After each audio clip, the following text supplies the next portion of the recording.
So you've probably heard it described as your body is a temple. Okay, so if your body is a temple, it means that anytime you're building it, maintaining it, doing work on it, you have to start with the foundations. If you are not starting with the foundation when it comes to correcting something, it means you'll be doing all these little patchwork things all over the place, which will be completely in vain because you haven't got to the root of the problem. Start with the foundation.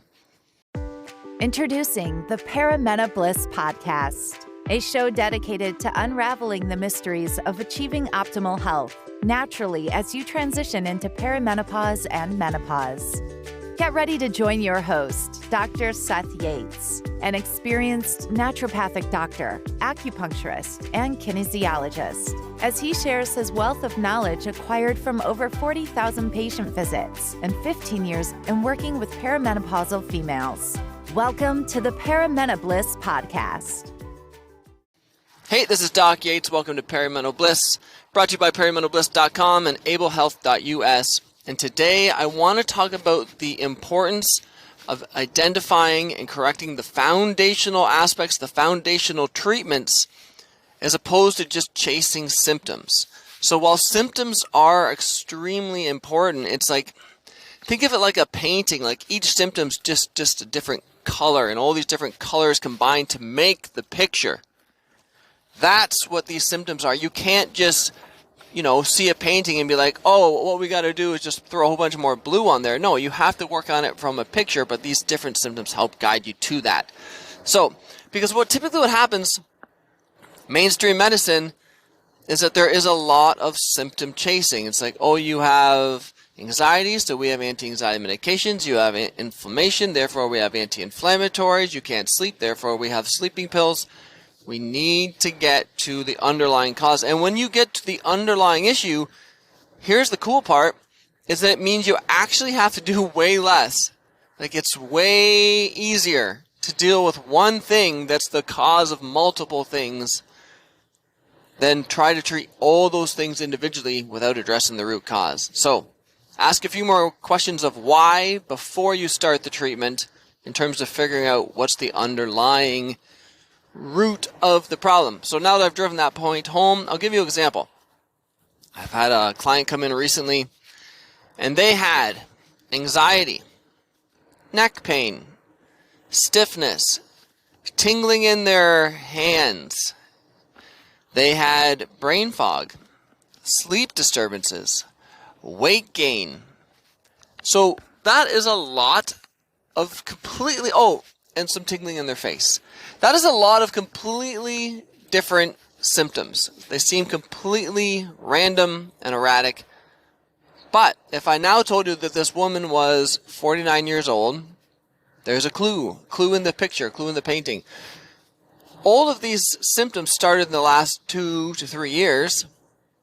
So we're dealing with perimenopause. Big shock, Perimental Bliss Podcast. The hormones, now you never know for sure, but the hormone changes during that time could, in theory, account for every single one of those symptoms. So rather than tweak each of those things individually, does it not make sense that we'd want to address the main underlying issue first, the foundation of the treatment? We know that in perimenopause your hormones change, and we know that hormone changes could in fact lead to all of those symptoms. So let's start with that. And then that's the key. You start with the foundation, and then you give it the amount of time that you know that it typically takes to work based on your experience, or my experience. You give it that amount of time, and then you're like, oh, now what symptoms are left over? Okay, out of those 8 to 10 symptoms, 2 are left over. Maybe those ones had absolutely nothing to do with the hormone balance or the root cause, and then we treat those individually, which means you could have 1 to 3 treatments as opposed to 8 to 10 treatments. Now, in terms of breaking down the foundation, well, how am I supposed to know what the foundation is of my concerns? I'm going to go through top 5 things you want to consider right now in terms of identifying the foundational aspects of issues. You have to make sure these foundations are addressed first. Otherwise, they use the term like chasing the tiger's tail in Chinese medicine. It's like you're constantly chasing the small part when you got to be going for the body of it. So number 1, perimenopause, menopause. The foundation is hormones. You have to check and balance the hormones. After that is checked and balanced, then you can start seeing what is left over. And as those symptoms that can change at perimenopause, it's like I just mentioned, it could be anxiety, it could be sleep disturbances, it could be weight gain, it could be tingling in your nerves, it could be increased stiffness and pain, mood changes, irritability, changes in your cycle. Any of those things could be related with your hormones. The next thing is someone has a lot of inflammation. Okay, so that's point number 2. If there's a lot of inflammation, the foundation is diet. The foundation is always diet. There's going to be some foods that they are eating that are causing them. No, I'm not talking about, I hit my finger with a hammer, I sprained my ankle and it's inflamed. I'm talking about systemic inflammation. The symptoms, let's go through some of the symptoms. Someone's waking up and they're feeling stiff. Their joints are stiff. Their muscles hurt. They feel as if they just worked out the day before. Like they've got those aches as if they did a workout, but they haven't worked out. Okay? They've got puffiness all over. They've got water retention. Their rings, they can't get their rings off their fingers because their hands are always kind of puffy. They're always headachy. They're always tired. This can all be symptoms of inflammation. You need to correct the diet first. You need to cut out the most common inflammatory foods and identify any food sensitivities. And when you do that, you will see those symptoms improve. Or if you had, 8 to 10 symptoms, you will see the majority of them improve, and then you can figure out, oh, you know what, this ankle's still sore, but I forgot to mention just this one I had sprained and never recovered since. Now we can do some local treatments directly on it. But the foundation was inflammation. The foundational treatment for that was diet. The next thing, alignment issues. When there is a lot of alignment issues, things affecting your knees, things affecting your shoulders, your low back, the foundation for that is generally your hips. You have to work on the hips and the muscles attaching to the hips, get those in alignment, and then you will see what seemingly unrelated symptoms improve. Low back pain, hip pain, knee pain, leg pain, pain radiating up your back into your shoulders, even headaches. The foundational treatment for alignment is your hips. Get your hips worked on first. Keep them balanced. Do the exercises, stretches, whatever recommended to keep those in alignment.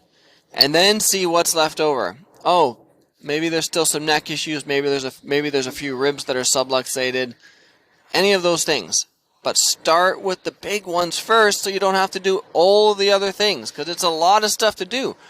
There's a lot of times I've had clients come in, they're like, I do all these stretches, I take all of these supplements, I do all this stuff. They're like, it literally is consuming my life dealing with this stuff. That's only added stress.